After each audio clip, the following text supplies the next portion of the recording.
नमस्कार. आजच्या भागामध्ये आपण बघूया तर इथे वेदांगी आता भूमीसमोरच आकाशला मिठी मारते आणि म्हणते की आकाश, मी तुला खूप जास्त मिस करत होते, तुला माहिती आहे का? तेव्हा इथे आकाश खूपच जास्त आता टेन्शनमध्ये येतो. तेव्हा वेदांगी म्हणत असते की भूमी जेलेस होते, तू हे नाटक सुरू ठेव. तेव्हा इथे आकाश म्हणत असतो की वेदांगी, मी सुद्धा तुला खूप जास्त मिस करत होतो, तुला माहिती आहे का? तेव्हा वेदांगी आपल्या मनामध्ये म्हणते की आकाश, तुझ्यासाठी हे नाटक असेल, पण माझ्यासाठी मी भूमीवरती आता सूड उगवते. तेव्हा इथे आकाश म्हणतो की वेदांगी, माझ्या आयुष्यामध्ये तुझी जागा कुणी घेऊ शकतं का? तेव्हा इथे भूमी त्यांच्याकडे बघतच राहते. तेव्हा आकाश म्हणतो की वेदांगी, तू आता सांग बरं, तुझा राग घालवण्यासाठी मी काय करू? तेव्हा वेदांगी म्हणते, अच्छा, म्हणजे आता माझा राग घालवण्यासाठी तू काय करायचं आहे हे सुद्धा मी तुला सांगायचं आहे का? भूमी, तुझा मित्र किती बुद्धू आहे. एक मुलगी रागवली तर तिचा राग कसा घालवायचा हे सुद्धा त्याला माहिती नाही आहे. तुला तरी माहिती असेल ना? तेव्हा भूमी म्हणते, नाही, मला नाही माहिती, कारण मी कधी कुणाच्या प्रेमात नाही पडले ना. तेव्हा इथे वेदांगी म्हणते, मग बघ ना एकदा प्रेमात पडून, तुला सुद्धा आकाशसारखा कुणीतरी नक्की सापडेल. तेव्हा इथे आकाश तिला खुणावतो आणि शांत बसायला सांगतो. तेवढ्यातच आकाश पुन्हा भूमीला विचारतो की भूमी, तू कधीच कुणाच्या प्रेमात नाही पडलीस का गं? तेव्हा भूमी म्हणते की नाही. आकाश म्हणतो, जेव्हा तू कुणाच्या प्रेमात पडलीस ना, तेव्हा सगळ्यात आधी तू मला सांगशील, कारण मी तुझा बेस्ट फ्रेंड आहे ना. तेव्हा इथे भूमी म्हणते, जाऊया का घरामध्ये? तेव्हा इथे वेदांगी म्हणते, नाही, नको, आधी तू मला छानसं गिफ्ट देणार आहेस हे कबूल कर. तेव्हा आकाश म्हणतो, हो, मी गिफ्ट देणार. तेव्हा इथे वेदांगी म्हणते, बरं चला मग आता घरामध्ये. तेव्हा इथे भूमी लगेचच आता आपल्या रूममध्ये जायला निघते. ती मागे वळून बघते तर इथे वेदांगीने पुन्हा एकदा आकाशला थँक्यू म्हणण्यासाठी आता मिठी मारलेली असते. तेव्हा भूमी त्या दोघांकडे बघते. तिला खूप जास्त राग येतो, जेलस होते आणि ती लगेचच घाईघाईने आपल्या रूममध्ये निघून जाते. तर इथे रागिनी आलेली असते ॲडव्होकेट भानुशाली यांना भेटायला आणि ती म्हणते की तुम्ही मला इथे कशासाठी बोलावलंत? तेव्हा भानुशाली म्हणतात की इथे मी बोलावलंय, मला तुमच्या मदतीची गरज आहे, मला ॲक्सेस हवा आहे, चावी हवी आहे तुमच्या घराची, कधीही मी तुमच्या घरी येऊ शकतो आणि कधीही जाऊ शकतो, हा ॲक्सेस मला तुमच्याकडून हवा आहे. तेव्हा रागिनी म्हणते, मी तुमची मदत का करू? माझा काय फायदा होणार आहे मी तुमची मदत केल्यानंतर? तेव्हा इथे भानुशाली म्हणत असतात की फायदा काय होणार आहे, तोटा काय होणार आहे, याचा विचार तुम्ही करू नका. या सगळ्यामध्ये माझा जरी फायदा होणार असेल ना, तरी तुमचा तोटासुद्धा काहीच होणार नाही आहे. खरं तर या सगळ्याचा फायदा तुम्हालाच होणार आहे, कळलं ना? तेव्हा रागिनी म्हणते, कसं काय? तेव्हा ॲडव्होकेट भानुशाली म्हणत असतात की बॉम्बस्फोट प्रकरणामध्ये तुम्ही तुमच्या नवऱ्याला म्हणजे राजाराम पटवर्धन यांना जे काही अडकवलं आहे ना, खरं तर ते दोषी नाही आहेत हे मला माहिती आहे. याचा मूळ सूत्रधार कोण आहे ना, ते मला चांगलंच माहिती आहे आणि मी हे सिद्धसुद्धा करू शकतो. तेव्हा रागिनी म्हणते, धमकी देत आहे मला? तेव्हा ॲडव्होकेट भानुशाली म्हणतात, अजिबात नाही. तुम्हाला कदाचित माहिती नसेल, या आधीची केस मीच तुमची घेतली होती ना, तेव्हा भूमी महाजन यांनी मला तुमचा सगळा कच्चा चिटा सांगितलेला आहे. म्हणजे तुमचा भाऊ, त्याची मी विलसुद्धा वाचलेली आहे, त्यांचं मृत्यूपत्र मी वाचलेलं आहे आणि त्याच्यामध्ये जे काही लिहिलं आहे ना, ते सगळं मला माहिती आहे. त्याच्यामुळे तुम्ही काय केलंत, काय नाही केलंत, ते सगळं मला माहिती आहे. त्याच्यामुळे तुमचं याच्यामध्ये काय नुकसान होतो आहे की फायदा होतो आहे, याचा विचार आता तुम्ही करा. तेव्हा रागिनी म्हणते, ठीक आहे, पण मी तुम्हाला कसा काय ॲक्सेस देणार आहे? घरातल्या लोकांना मी काय सांगणार आहे? तेव्हा इथे ॲडव्होकेट भानुशाली म्हणतात, तुम्ही सगळेजण बोलता ना की भानुशाली, भानुशाली, भानुशाली काय करणार आहे? तर माझं नाव मी तुम्हाला सांगतो, ॲडव्होकेट यशोधन भानुशाली. माझं नाव यशो आणि धन आहे. त्याच्यामुळे यश तिथे धन हे येणारच. त्याच्यामुळे तुम्ही विचार करू नका. आत्तापर्यंत तुम्ही सगळं प्लॅनिंग करत होतात ना, आता मी प्लॅनिंग करणार आहे आणि तुम्ही माझी साथ द्यायची आहे. तर इकडे आता आकाश लिहित बसलेला असतो आणि तो सगळे पेपर फाडून इकडे तिकडे टाकत असतो. तेव्हा भूमी येते आणि ते उचलायला सुरुवात करते. आकाश म्हणतो की भूमी, बरं झालं तू आलीस. वेदांगीला काय गिफ्ट द्यायचं आहे मला खरंच काही कळत नाही आहे. तू प्लीज जरा माझी मदत करतेस का? तेव्हा भूमी म्हणते की तुला मदत करण्यापेक्षा ना, माझ्याकडे अजून खूप दुसरी महत्त्वाची कामं आहेत, ती मी करेन. मला याच्यामध्ये माझा वेळ वाया घालवायचा नाही आहे, कळलं ना? आणि तू जे काही करतोयस ना, त्याच्यामुळे माझं काम वाढवत बसू नकोस. इथे मी जे काही काम करते ना, त्याचे पैसे मला मिळतात. तुला मदत करून मला काही मिळणार नाही आहे. तेव्हा इथे भूमी आपलं काम करत असते. आकाश म्हणतो की काय देऊ मी तिला?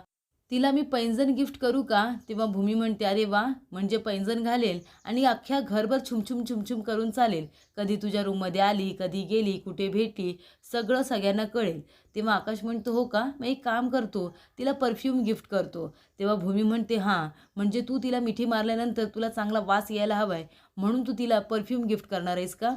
तेव्हा आकाश म्हणतो, काय गं भूमी, तू पण, तुला काहीच कसं गिफ्ट आवडत नाही आहे? तेव्हा भूमी म्हणते, नाही, मला अजिबात कुठलंही गिफ्ट आवडत नाही आहे. मला काय करायचं आहे, तुला काही द्यायचं आहे ते दे, पण माझं काम वाढवत बसू नकोस. तेव्हा आकाश म्हणतो, ठीक आहे, मला आठवले तिला काय गिफ्ट द्यायचं आहे. उद्या सकाळी 7 वाजता अंगणामध्ये तिच्यासाठी खूप छान असं गिफ्ट असेल. तर भूमी आता त्याचं बोलणं ऐकून गेलेली असते. सकाळी 7 वाजता अंगणामध्ये काय असं गिफ्ट असेल याचा ती विचार करत असते. ती म्हणते, मला तरी सांगायचं ना, मला सुद्धा सांगितलेलं नाही आहे. आता काय गिफ्ट देतोय काय माहिती.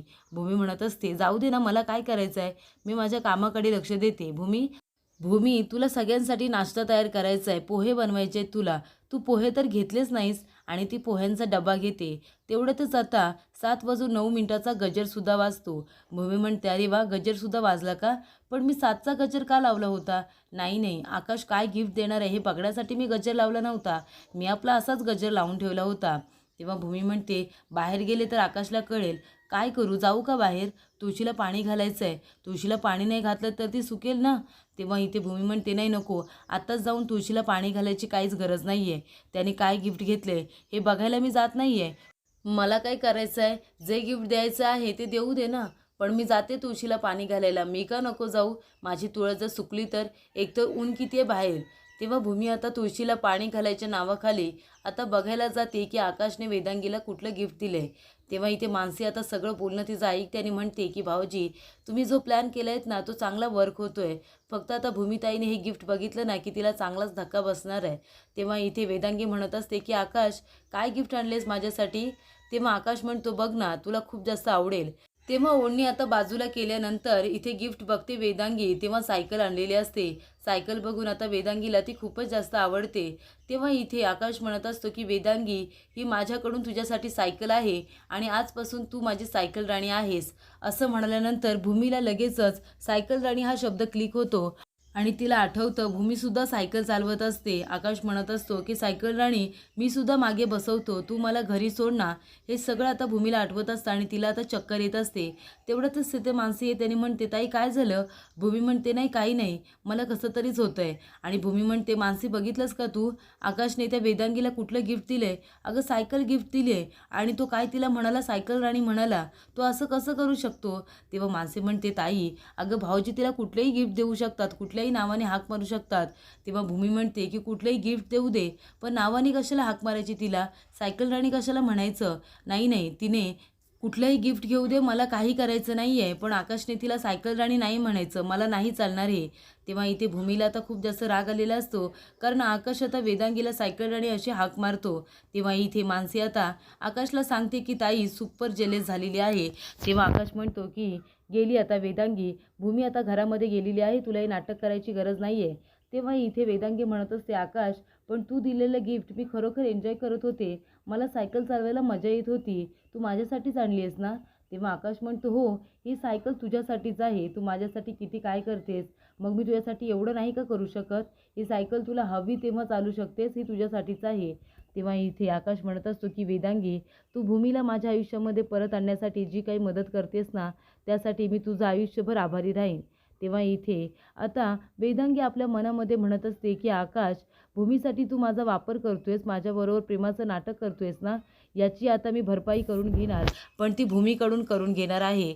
तर पुढील भागामध्ये आपण बघूया. इथे आता गुरुजी आजीला म्हणत असतात की तुमच्या घराचे ग्रह जरा बदललेले आहेत, तुमच्या घरामध्ये असा कोणीतरी आहे जो घराची वाट लावण्यामध्ये आता खूपच जास्त लक्ष देत आहे.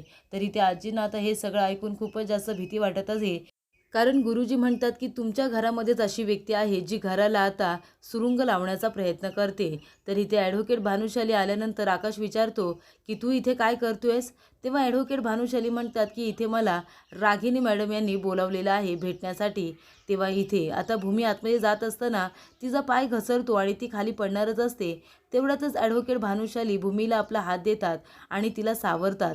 तेव्हा इथे आकाश भूमीला अशी हाक मारतो आणि त्या दोघांना एकत्र बघून आता आकाश खूप जास्त जलेस फील करत असतो. तेव्हा आकाश रागिणीला विचारतो की आत्या, तू यांना आपल्या इथे का बोलावलेस? तेव्हा रागिणी लगेचच आपल्या नाटकाला सुरुवात करते आणि म्हणते, मी यांना माझ्या कामासाठी बोलावलेलं आहे.